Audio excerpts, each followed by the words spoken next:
grim is knocking. I'm a dead girl walking, always hits me hardest in strangers' cars. Aches in my body like I stayed up boxing. I'm a dead girl walking, but I've walked this far.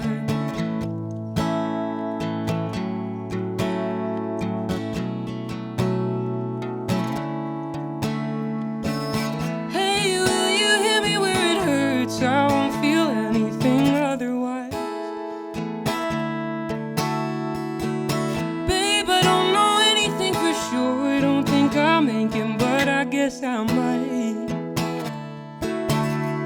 Is there any stopping what the illness causes? I'm a dead girl walking, I'm a dead girl.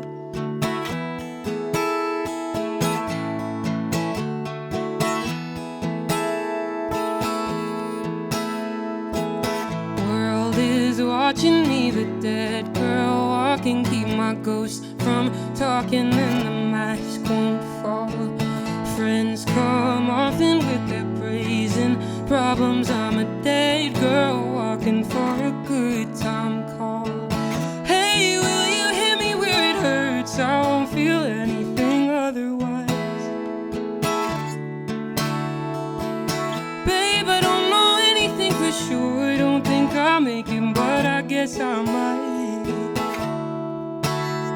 Is there any stopping what the illness causes? I'm a dead girl walking, I'm a dead girl.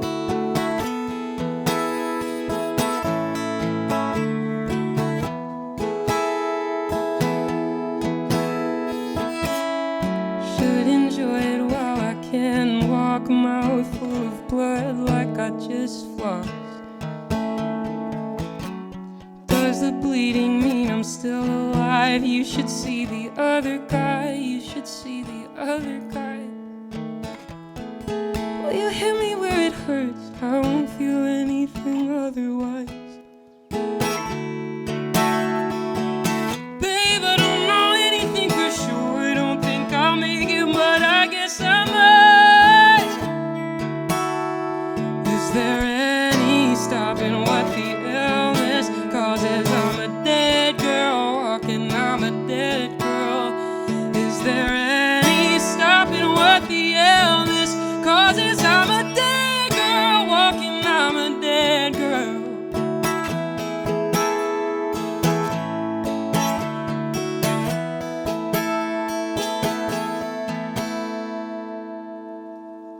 Thank you. Hi, everybody. It's great to have you here. My name's Litt. I'm the music director at KCRW. Big thanks to Jensen McRae for playing in my backyard today. And I want to introduce you to somebody special. It is one of our hosts of Morning Becomes Eclectic, Ms. Novena Carmel. There you go. Oh, thank you. Take it away. Woo, all right. Well, hi. How are you? I'm great. How are you? I'm good. It's so nice to see you in person. Yes, so good to be here. Yeah, you're wonderful. Thank you. Thank you so much. Yeah, give it up one more time for Jensen McRae. When you sing, your words and your voice flow so fluidly together, like it just flows out of you. And I'm curious, when you're writing, what is there one that comes first before the other, the writing or the melodies? It definitely depends, like from song to song. I would say, like for the most part, I start from a lyrical standpoint. Often, I have a title in mind, or a line will come to me unbidden. I love to write from titles first, Nice. just because people view with their eyes. Like you're scrolling through Spotify, you see an interesting title, like you're much more inclined to click on that than something that you've seen before.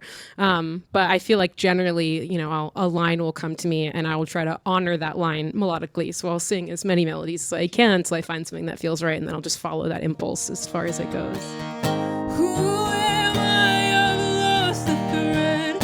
My ego dies at the end. Leave my body and my ego early. Kill it kind with a surgeon's mercy. Claim I put it out of its misery. I have the dream again. I have the dream again.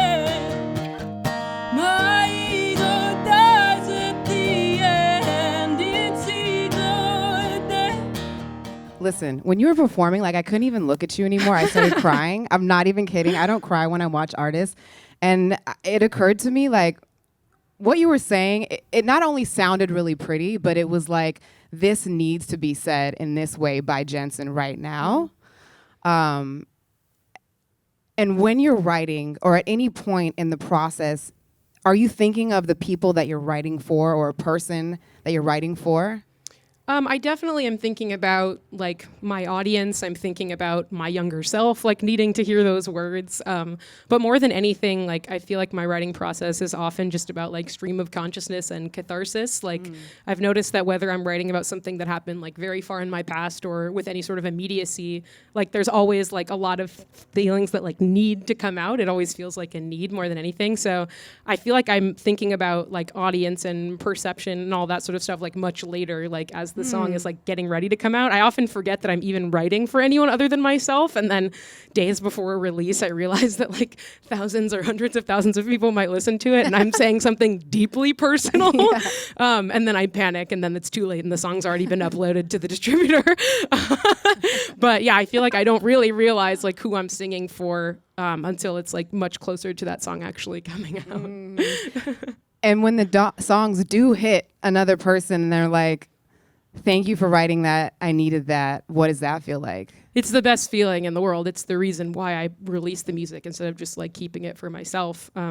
I love the craft and the process of writing, and I wouldn't really care if like it went anywhere. I write so many songs that no one ever hears, but the reason that I do put it out is when I feel like someone's going to be impacted by it in a way that's like either positive or just like purely transformative. And I've been so grateful for the way that songs like Wolves and White Boy have been received by people and the way that they feel seen by it and the way that they feel like they've been able to process their own emotions. I mean, as a songwriter, like the greatest thing you can do is be able to verbalize something for someone who can't find the words. So I'm really grateful for that opportunity. I was talking with Chris Doritas about you, and he was recalling a time when you played during Sundance Festival for an event that he put together, and there was a huge crowd there. He said about 1,000 people, and I guess most of them were there because the band that was performing after you or before you was big in Utah, and you got up there, and he said that all these little girls or young girls, teenage girls,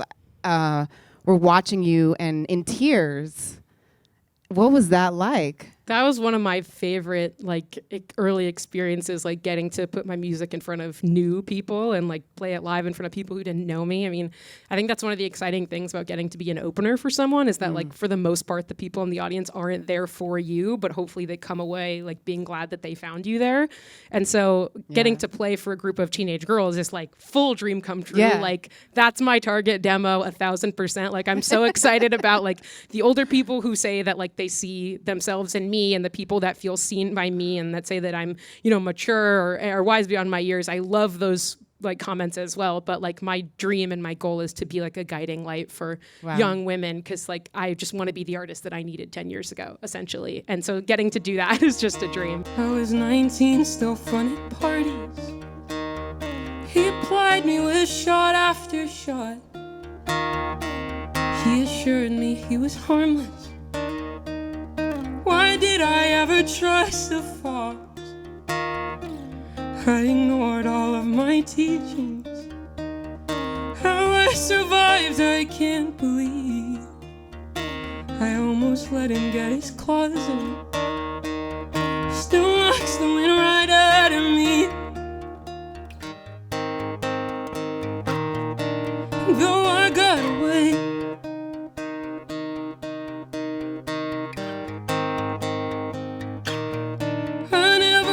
same. Now I bury my smile and show no interest. Now I carry myself a little different. Now I avoid the woods. Now I know the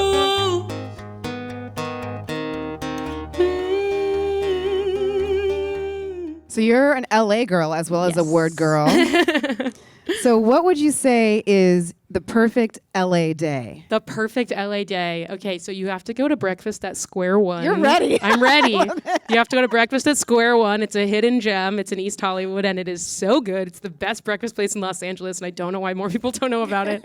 And then you got to hit LACMA. You got to go to a nice little exhibit. Yes. You got to hit Griffith, do a picnic at Cedar Grove. You got to watch the sunset. And then the evening, you got to go to Hotel Cafe and catch a show of some up-and-coming artists. And then there used to be a Kitchen 24 across the street, but I think it closed, which is a huge bummer because getting sweet potato fries at 2 a.m. after Hotel Cafe is quintessential LA experience, in my opinion. Yeah, I mean, that was one of the few late night spots. Yes, right? yes. But yeah, I mean, I love a good museum. I love a good brunch moment. Oh, and also you got to go to Book Soup or Stories or The Last Bookstore, 3 very beautiful independent bookstores in LA that I frequent. And speaking of LA and iconic places to go, you recently performed at the Greek Theater.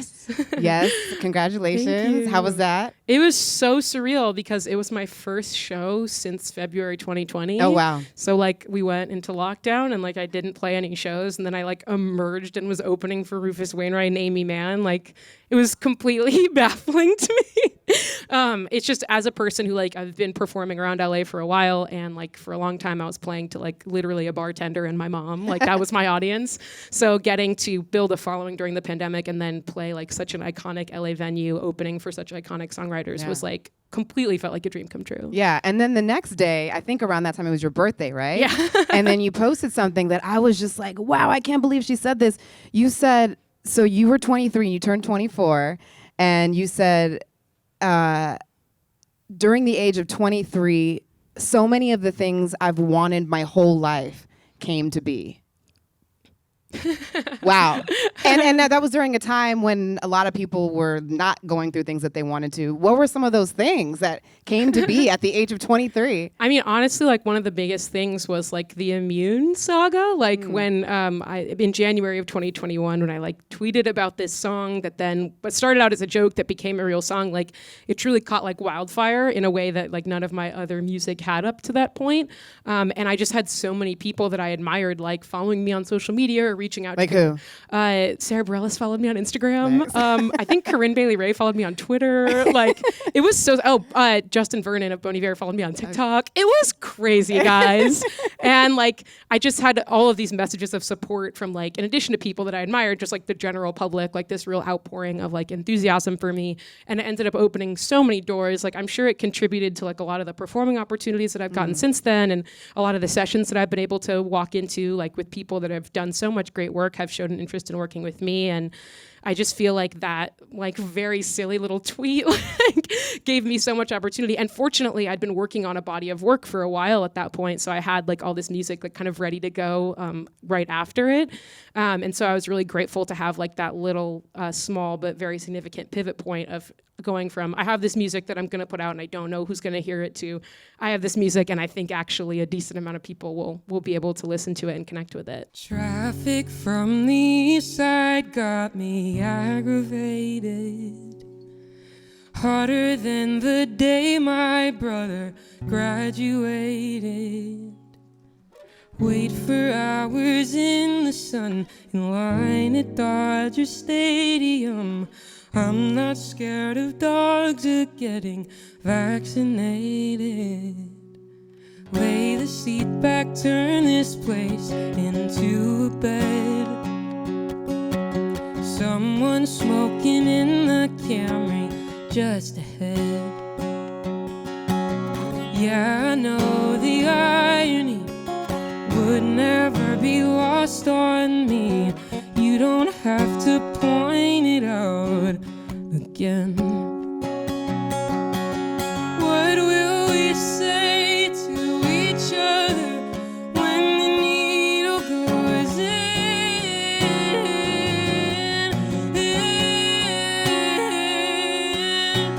What will we be to each other if the world doesn't end?